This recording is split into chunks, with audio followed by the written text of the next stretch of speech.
St. Vincent Teachers Union still taking government to court, and in sport, Guyana draws with Puerto Rico in the Central American and Caribbean Games qualifiers. I'm Ricardo Robertson. This is Caribbean in 10 for Wednesday, November 8th. I'll be back with the details after the break. Grow your business or promote your event through the services offered by the Caribbean Media Corporation and CaribVision. Our distribution provides a platform on cable, terrestrial television, and websites. We cover carnivals and events from across the region. We can bring your event live and alive to the world. For music makers, program producers, businesses, we can expand your reach to in excess of 2 million households daily. Our other services include news updates to enhance your media products, studio space for program and development.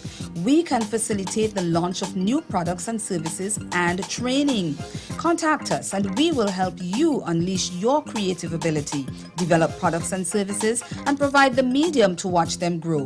Contact Loretta Skeet at cmccaribbean.com or call her 1-246-467-1044 or 1-246-253-3889. Call and book your carnival or event today. Hey guys, I'm back today doing another dessert, and this is not a traditional Trini recipe, so I'm just letting you all know from now. This is something my mom has been making from as long as I can remember. I'm not gonna make mine too sweet, but if you want, you can make it sweeter. And if you're actually if you're diabetic, you can just omit condensed milk completely.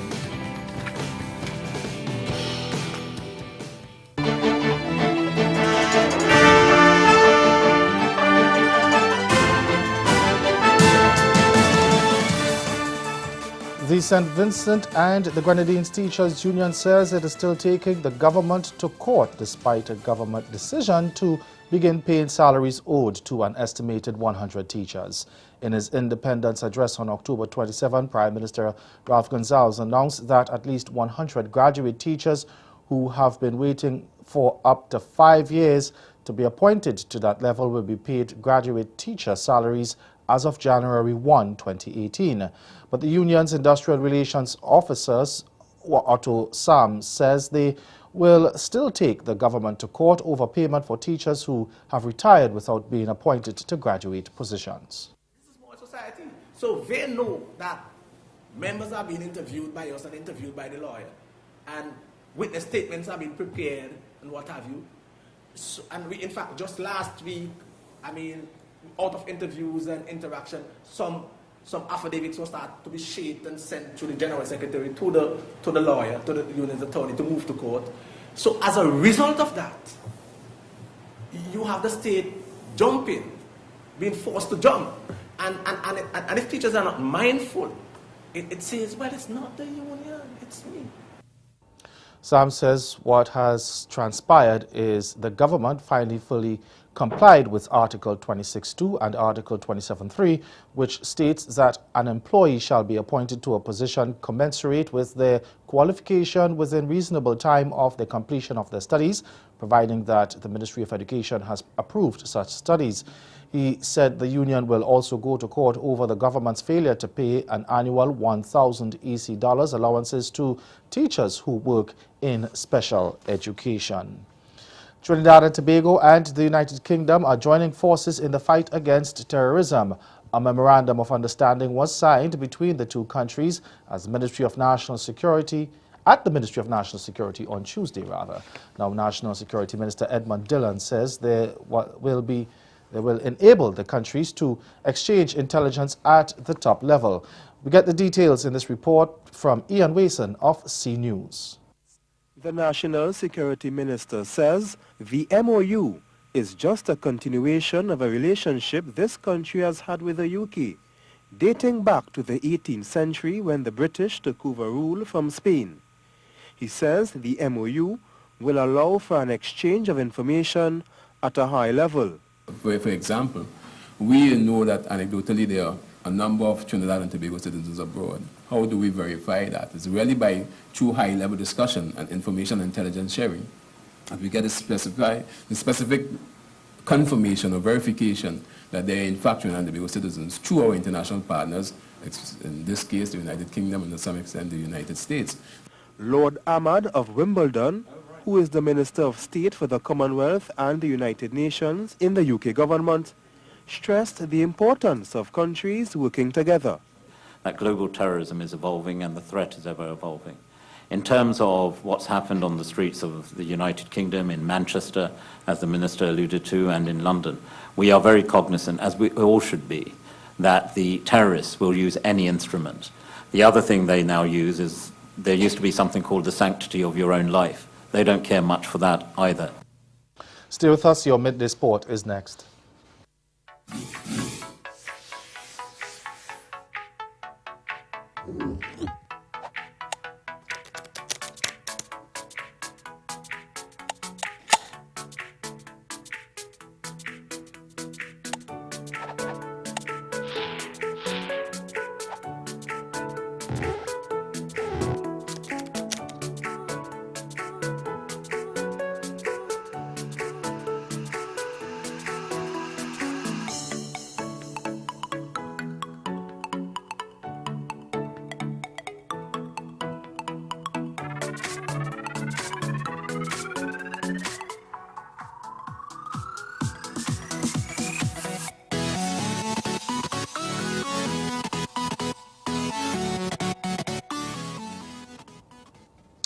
Welcome back. Guyana's national hockey team managed a draw against Puerto Rico as action in the CAC qualifiers continue in Jamaica.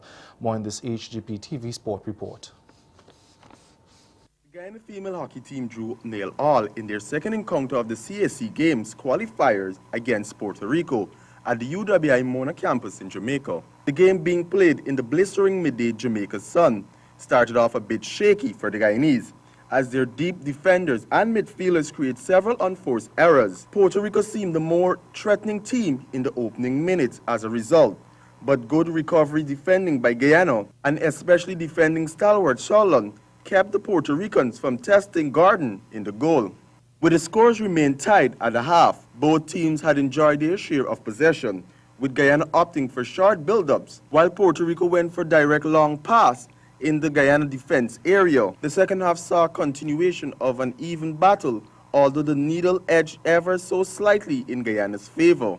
Gabrielle Javier came the closest to scoring, but missed her shot just a few feet away from the goal line. Second position in the pool behind host Jamaica, with 3 matches remaining. Both the men and women will be in action on Wednesday, 8th of November, with the national ladies versus Jamaica women at 12:30. And then the national men versus Guatemala men at 14:30 hours. Hosts Trinidad and Tobago avoided giants United States and Mexico when they were drawn in Group A for next year's CONCACAF Women's Under-20 Championship. Now in the draw staged in Port of Spain on Tuesday at the Hyatt Regency Hotel, TNT found themselves pitted with the likes of Costa Rica, Canada, and a yet-to-be-determined Caribbean qualifier. Group B features the U.S. and Mexico, along with Nicaragua, with another Caribbean qualifier set to join the trio. The championship, which runs from January 18 to 28, will feature 16 matches, with all scheduled for the Atto Bolden Stadium in central Trinidad. That's Caribbean in 10. Join us again at 6:30 for more news and sport. Good afternoon.